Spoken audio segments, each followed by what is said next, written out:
Shalom. This week we are reading Parshat Tetzaveh. Actually begins in the 20th verse of chapter 27 in the book of Exodus and continues through to the 10th verse of the 30th chapter here in SHMOT. But as soon as chapter 28 begins, we are introduced to the very fascinating concept of the garments of Aaron and his children, the special Bigdei Kahuna, priestly vestments, continuing with our theme here of the tabernacle, soon to become the holy temple. The Kohanim, all the descendants of Aharon, must be wearing special garments when they engaged in the divine service. This is a special command from God. We read in these verses together now. Now you bring near to yourself Aharon your brother and his sons with him from among the children of Israel. Aaron, Nadav, and Avihu, Elazar, and Itamar, the sons of Aaron, to minister to me. You shall make vestments of sanctity for Aaron your brother, for glory and splendor. You shall speak to all the wise-hearted people whom I have invested with the spirit of wisdom, and they shall make the vestments of Aaron to sanctify him, to minister to me. So we see that these garments are a requirement for the Kohanim, the priests, to be ministering before Hashem, to be attending to the aspects of the divine service. And they are called garments for glory and splendor. These are the vestments that they shall make: a breastplate, an ephod, a robe, a tunic of box-like knit, a turban, and a sash. They shall make vestments of sanctity for Aaron your brother and his sons to minister to me. They shall take the gold, the turquoise, purple, and scarlet wool, and the linen. And of course, the next verses begin to describe to us in great detail the materials and the description of these garments. And this is really such an amazing concept, the priestly garments. And it can be interpreted on so many different levels. You know, God here is so specific about these colors, about the appearance of the garments, and we can explain it on so many different levels because, like any other great mystery of Torah, certainly the truth exists on many levels, and we can imagine that there are vast spiritual rectifications that correspond with the upper worlds that are significant here, that are a factor in the actions of these men that are performing their sacred duty in this sacred space of the Holy Temple. And we already know that the colors, for example, so unique, so unusual that are described here, are obviously related to the original garments of Adam HaRishon, of the first man in Gan Eden, in the Garden of Eden, just as we already know that the Kohanim, especially the high priest who is attending to the sacred service in the Holy Temple, is affecting various aspects of a rectification for Adam HaRishon, for the first man, and really for all men.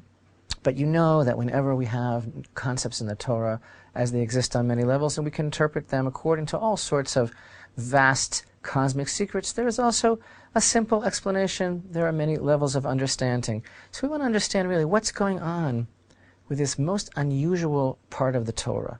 Specific instructions, so specific about how the Kohanim must appear while they are attending to their sacred service. And again, we know everything going on in the temple is so significant. This is a sacred space, and maybe even more specifically, we can call it a controlled environment. In a way, it's kind of like a perfect world, or at least an image of a perfect world of how God would like things to be done. It's like a microcosm that from there things flow out and kind of bring about a certain alignment for the whole world. And I actually like to look at this with a certain analogy.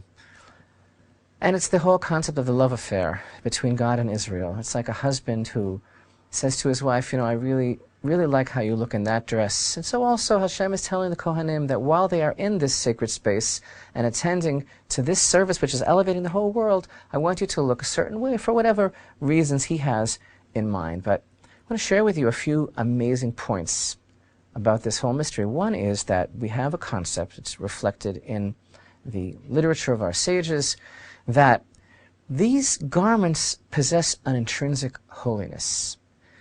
Indeed, the Kohanim only retain their official status while they are wearing the garments. They are not allowed to perform their sacred duties in the temple in civilian clothes, even though they are of lineal descent and they are by right and by law obligated and privileged to attend to the service in the temple. No, they must be wearing their garments to the extent that the expression of our sages is that when they're wearing the garments, they're called Kohanim. They're not wearing the garments, they're not called Kohanim.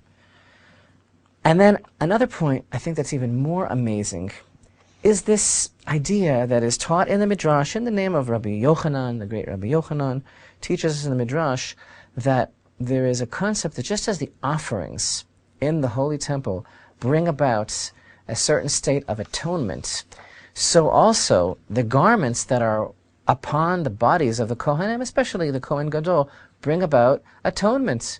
And that's the expression. Just as the offerings bring about atonement, so too the garments effect an atonement.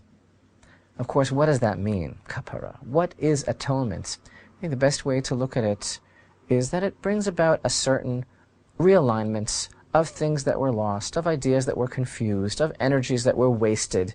It brings about a certain kind of spiritual alignment. But the details of this teaching are very fascinating. Basically, Rabbi Yochanan says that just as the offerings bring about atonement, so too the garments. And then, in a very complex piece of Torah erudition, he explains, based on certain verses that we'll just skip for now, each verse, how he derives that from each particular verse, that every single one, every single particular aspect of these garments brings about atonement for a different area of human failing, for a different type of fallibility.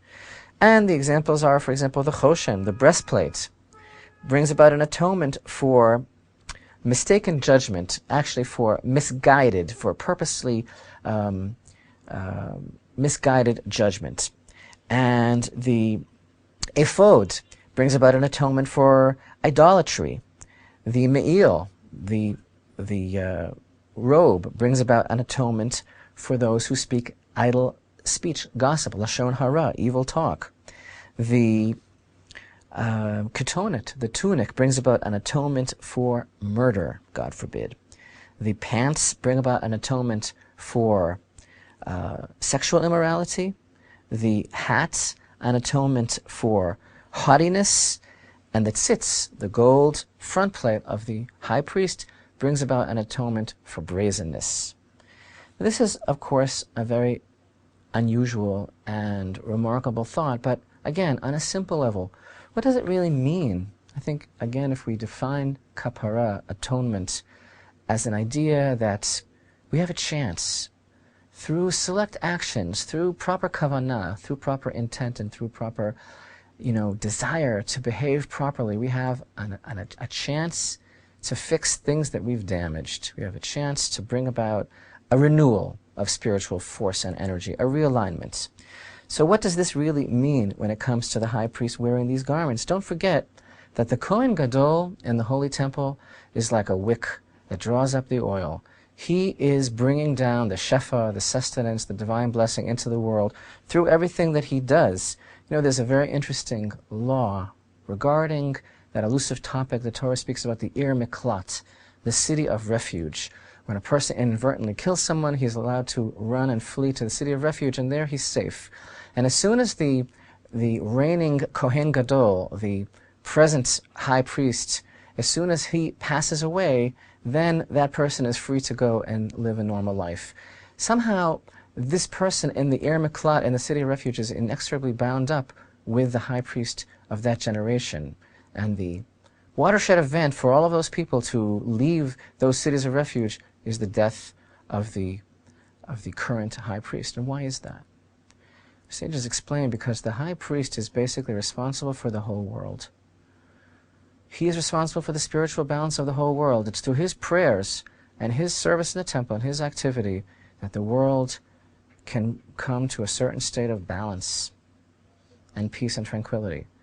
And if things happen that are out of sync, if this inadvertent killing took place, it's the high priest's fault. Something is wrong here. So he is inexorably bound up with the fate of that individual. And so, when we look at it that way, the idea really is that this person is looking at himself also, should be looking at himself, that he is every man.